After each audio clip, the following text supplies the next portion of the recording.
Today, welcome to The Underclass.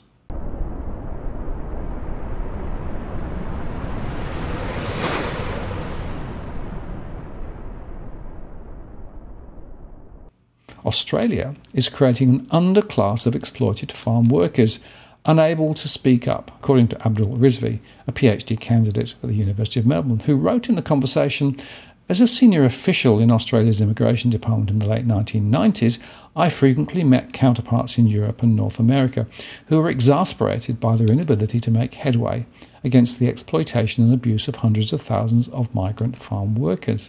They also worried about the infiltration of criminal gangs who controlled how the migrant workers were allocated to farmers, profiting from that control. I walked away from those conversations smug in the view Australia would never introduce a dedicated farm worker visa like the United States agricultural visa. Fast forward 2 decades, and not only are we about to have an agricultural visa, we also have unsuccessful asylum seekers trafficked to work on Australian farms. There are currently about 95,000 asylum seekers in Australia, about 30,000 of whom have had asylum refused at both the initial and by the Administrative Appeals Tribunal stage, and are not legally able to work. Many work on farms, including those not legally able to. A retired teacher in Mildura recently contacted me to talk about how appallingly they are now being treated, how they live in the shadow to avoid the authorities. They can never complain about their treatment and have to accept whatever work they can get under whatever conditions, as those who have been refused asylum have no legal right to work. Last year, at the encouragement of farm lobby groups, Agriculture Minister David Littleproud spoke cautiously in favour of an amnesty for undocumented migrants, mainly unsuccessful asylum seekers working on farms. It would have given them rights and helped protect them from exploitation. The idea, though, was near instantly rejected by Attorney General Michaelia Cash without an offer of an alternative solution. As in North America and Europe, Australia seems to want to sweep the problem of undocumented migrant farm workers under the carpet. Compounding this exploitation, we've had for more than 10 years steadily expanded Australia's Pacific Island visa schemes for seasonal farm workers and streamlined their provisions for the convenience of employers and labour hire companies. At least 30 people have died on those visas while in Australia. The government dismisses this as bad luck, a normal death rate. That's unlikely.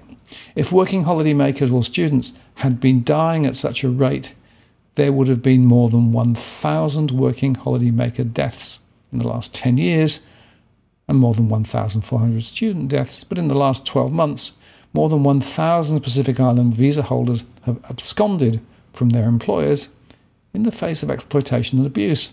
And later this month, a number of Pacific Island farm workers gave evidence to a Senate committee inquiring into the treatment of migrant farm workers. They showed pay slips with extraordinary deductions for a host of innovative reasons that left the workers with not nearly enough money to buy food, let alone support their families back home.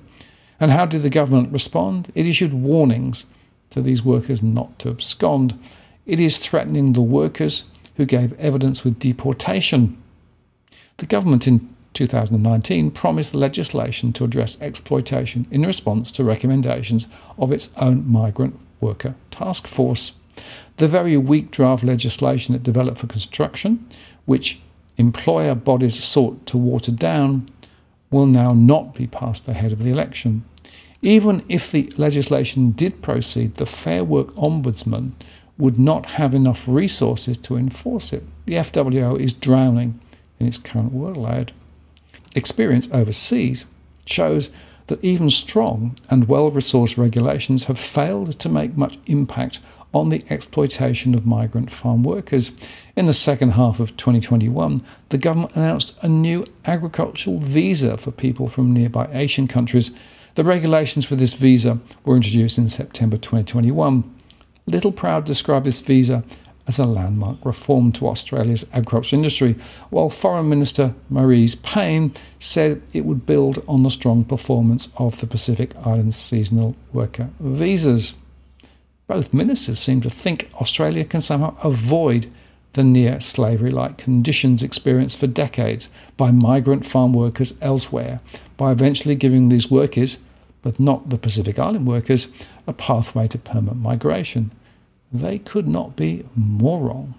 The lure of eventual permanent migration will make those workers, most of whom have very little English and few post-secondary skills, even more vulnerable to exploitation. Employers and labour hire companies will know those workers cannot complain lest this closes off the pathway to residence.